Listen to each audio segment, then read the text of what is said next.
Bonjour, coucou tout le monde, je suis Princesse Coquetterie, accompagnatrice des femmes en attente de grâce maritale et des femmes en souffrance dans le mariage.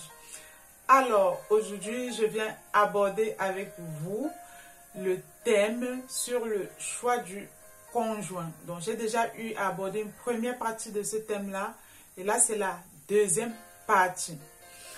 Alors, il faut savoir que le mariage est bon, mais quand vous vous mariez bien, quand vous vous mariez à la bonne personne, je l'avais déjà évoqué dans la première vidéo, mais le mariage peut vraiment être dangereux, ça peut être un danger pour vous, lorsque vous avez fait le mauvais choix. Le mariage peut venir détruire votre vie. Le mariage peut détruire votre santé. Ça peut détruire vos finances, détruire votre destinée. Ça peut détruire même votre système de pensée. Le mariage peut vraiment venir vous rendre handicapé. Alors, je vais vous dire quelque chose. Avant de se marier, prenez tout le temps qu'il vous faut. Je dis prenez tout le temps qu'il vous faut. Prenez tout le temps qu'il vous faut. J'ai répété 3 fois. Vous allez me demander pourquoi. Pour observer la personne. Pour apprendre à connaître la personne. Il y a un homme dans la Bible qui m'a spécialement marqué. Zacharie. Lui, lorsque sa fille lui disait que elle avait un prétendant, qu'est-ce qu'il faisait? Il donnait 1 an à sa fille de prier. 1 an de prier pour le choix du conjoint. Là, c'était un papa d'excellence. Donc, vous devez vraiment prier pour que Dieu vous montre vraiment la personnalité, la personne avec qui vous allez finir vos vieux jours avec. Parce que le mariage, ce n'est pas la balade. Il faut savoir que on ne se marie pas par prophétie. On ne se marie pas parce que quelqu'un vous a dit « je suis un homme de Dieu » et oui, c'est votre mari de destinée ou non. Ça ne se passe pas comme ça. Il faut savoir, ça a été mentionné dans la Bible, à la fin des temps, il y aura beaucoup de personnes dites religieuses, beaucoup de faux prophètes, donc des gens qui vont vous dire qu'ils ont vu Dieu ou vous prédire sur votre futur homme de destinée, alors que ce n'est pas vrai, que c'est, voilà, rien ne certifie que ce qu'ils disent est vrai. Donc vous-même, vous devez aller dans la prière, consacrer du temps pour confier votre prétendant, pour confier votre futur mariage à Dieu et prier dessus, prendre tout le temps qu'il vous faut pour le connaître, connaître sa famille, connaître ses activités. Parce que le mariage, on ne rigole pas avec le mariage. Vous devez bien observer votre prétendant. Vous devez vous projeter pour voir vraiment si c'est quelqu'un que vous allez pouvoir supporter dans vos vieux jours. Voilà. Et ce message n'est pas seulement pour les femmes, c'est aussi pour les hommes. Donc les hommes, vous devez prendre tout le temps pour voir si la fille, cette future prétendante, si c'est vraiment elle, avec elle que vous allez finir vos vieux jours. Voilà. Il faut savoir que on ne joue pas avec le mariage. On ne joue pas avec le mariage. Parce que vous pouvez vous marier avec le feu. Vous pouvez vous précipiter, vous marier avec le feu. Donc, croyant que c'est le mari de destinée ou la femme de destinée, mais vous rencontrez le feu. Et qui dit le feu, ça veut dire que le feu va vous consumer. Le feu va vous brûler. C'est pour ça qu'on ne rigole pas avec le mariage. Si c'est le piment que vous rencontrez, vous allez vous marier avec le Le pilon va venir brûler vos yeux. Donc c'est pour ça, il est important de bien vivre son célibat. Le célibat aussi, c'est une grâce. C'est une période pendant laquelle vous prenez le temps de développer les activités, vous lancer même dans l'entrepreneuriat, vous former, avoir une stabilité pour atterrir sereinement dans le mariage. Donc il ne faut pas être pressé. Ce n'est pas parce que le temps passe que ça veut dire que tout est fini pour vous. Non, au contraire, rien n'est fini pour vous. Il y a les gens qui vont dire, ou les gens de votre famille, vous qui me regardez, qui vont vous mettre peut-être une certaine pression dessus. Il y a les gens qui vont vous appeler vieille fille, qui vont se moquer de vous. Moi, j'ai eu le cas. Il y a les gens qui me regardaient avec une certaine condescendance. Il y a les gens qui me regardaient avec la pitié, qui me regardaient comme si pour moi était fini, mais non. C'est que l'être humain a son agenda, mais l'agenda de l'être humain n'est pas celui de Dieu. Dieu, lui, il a une échéance. Il a une échéance.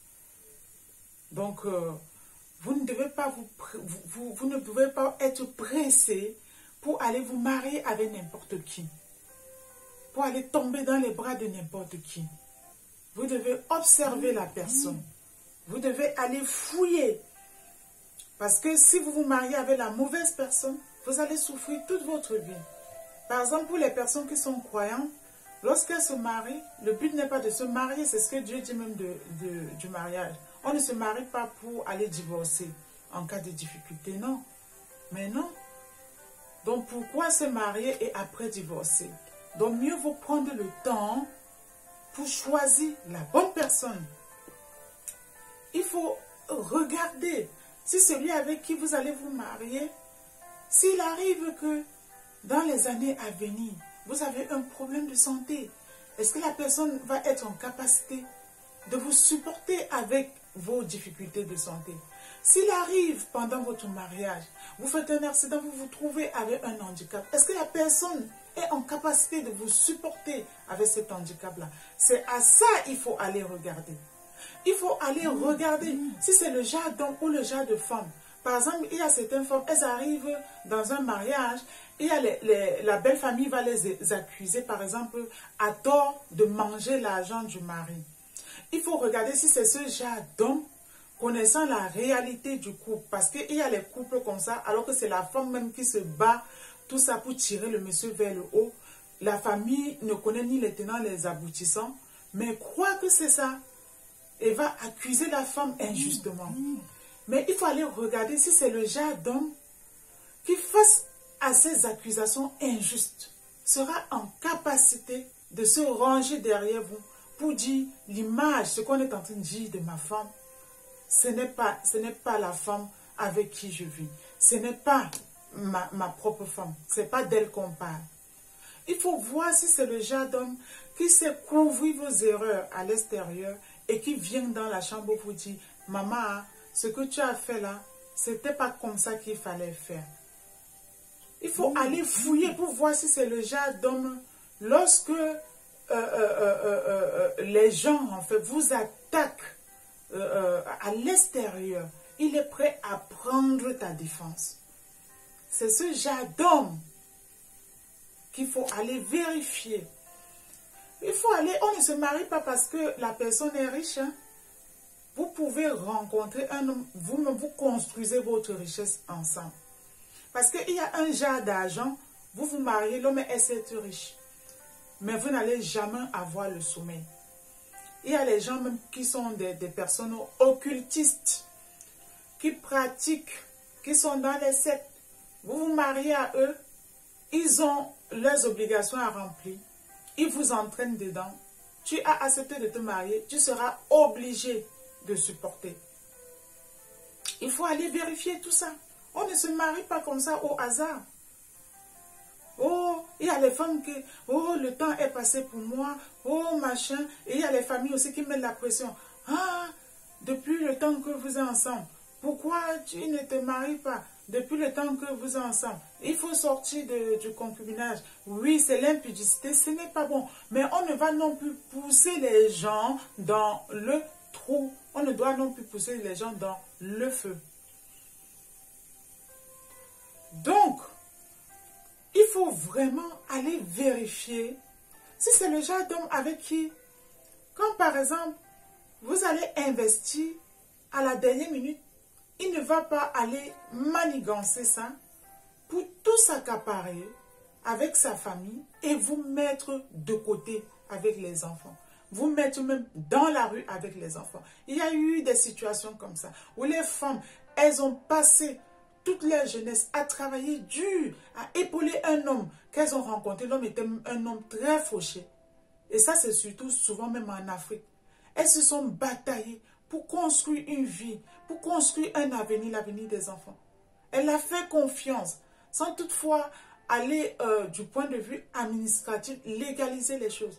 Mais à la dernière minute maintenant, quand le temps est passé, les années sont passées, les enfants ont grandi, quand l'heure vient maintenant de dire on va se reposer pour jouir des fruits, de tout ce qu'on a souffert pour mettre sur pied. Voilà, l'homme, il va se marier, divorcer, marier à quelqu'un d'autre et partir avec tout et mettre la femme dans la rue. C'est à tout ça qu'il faut aller regarder. Regardez la mentalité. Vous allez dire oui, pour ce genre de choses, vous ne pouvez pas anticiper. Mais il y a en fait des comportements qui ne trompent pas. C'est un peu comme les femmes qui vous manquent du respect pendant les fiançailles, qui vous manquent du respect avant le mariage, ou les hommes qui vous manquent du respect avant le mariage. Un homme qui vous manque du respect avant le mariage, il va vous manquer le respect pendant le mariage, parce que le mariage ne vient pas changer les gens.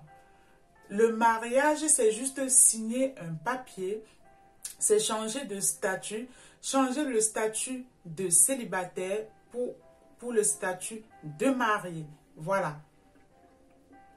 Donc, raison pour laquelle il faut vraiment prendre le temps pour être sûr, pour que la personne que vous choisissez, être sûr que vous êtes sur les mêmes longueurs d'onde, être sûr que c'est quelqu'un qui a la crainte de Dieu, être sûr que c'est quelqu'un que si vous vous retrouvez alité, je dis alité, la personne sera à mesure de vous changer sans fermer son nez. C'est ça le mariage. On ne part pas en mariage pour se balader comme si on partait se balader au bord de la plage. C'est pour ça que le choix du conjoint est essentiel. Le choix du conjoint, il faut prendre son temps pour le bon choix du conjoint. Il ne faut pas se marier juste parce que la personne est belle ou beau. Il ne faut pas se marier juste en tenant compte du physique de la personne. Non, ce sera une très grave erreur. Il faut savoir que vous pouvez vous marier avec quelqu'un qui est beau. Vous pouvez vous marier avec une fille qui est très belle. Mais que c'est une fille qui ne pardonne jamais. Imaginez, vous vivez avec quelqu'un, vous appelez à faire votre vie avec quelqu'un qui ne pardonne jamais.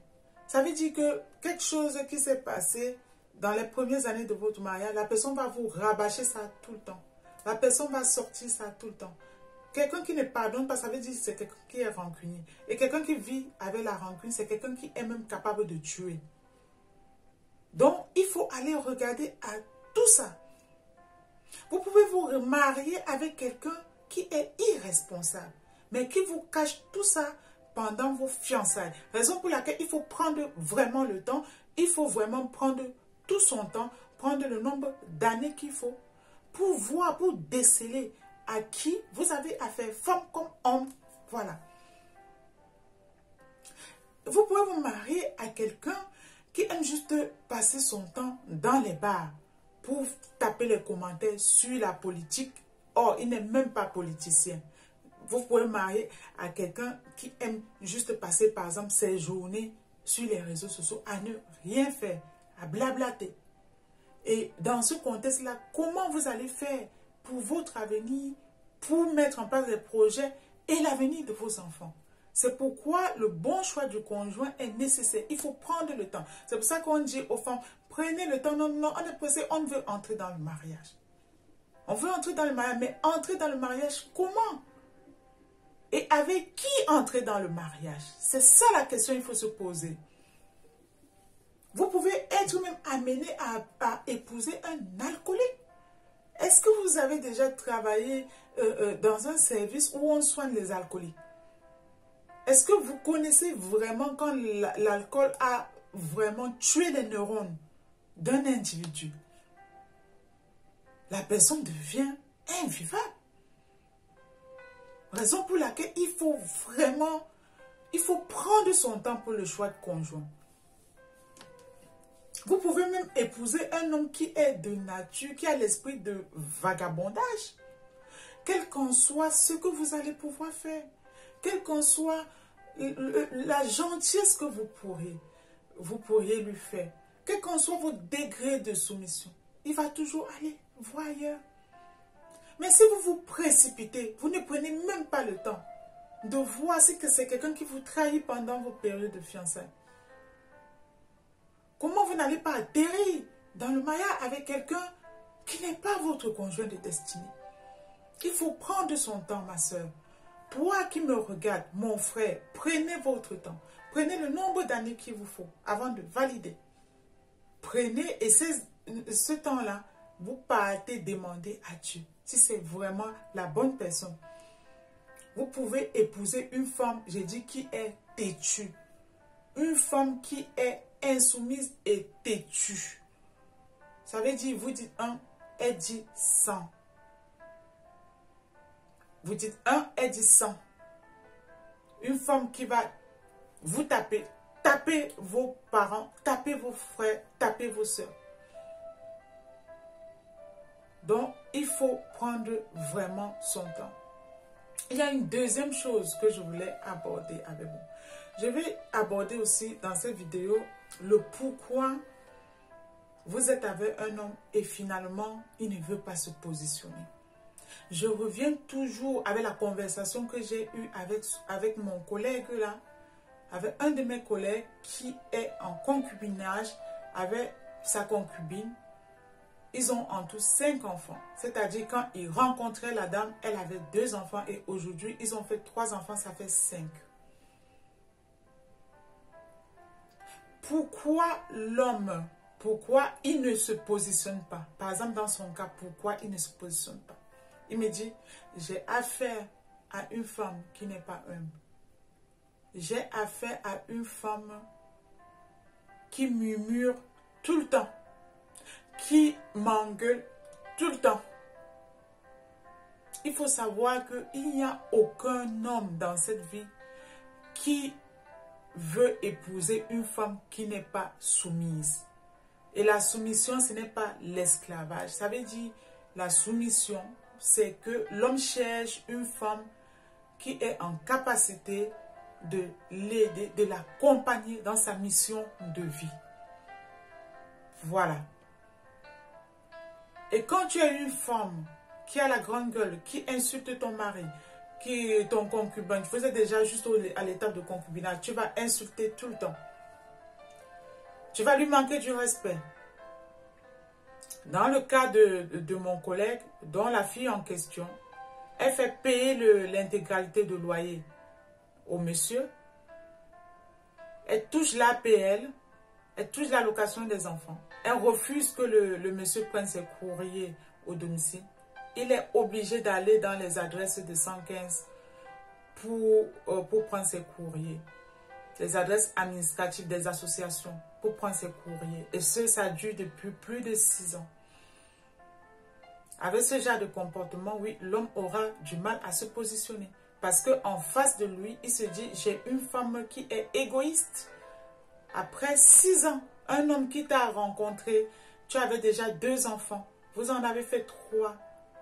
À cause des allocations familiales. Tu ne lui donnes pas son respect. À cause des allocations familiales.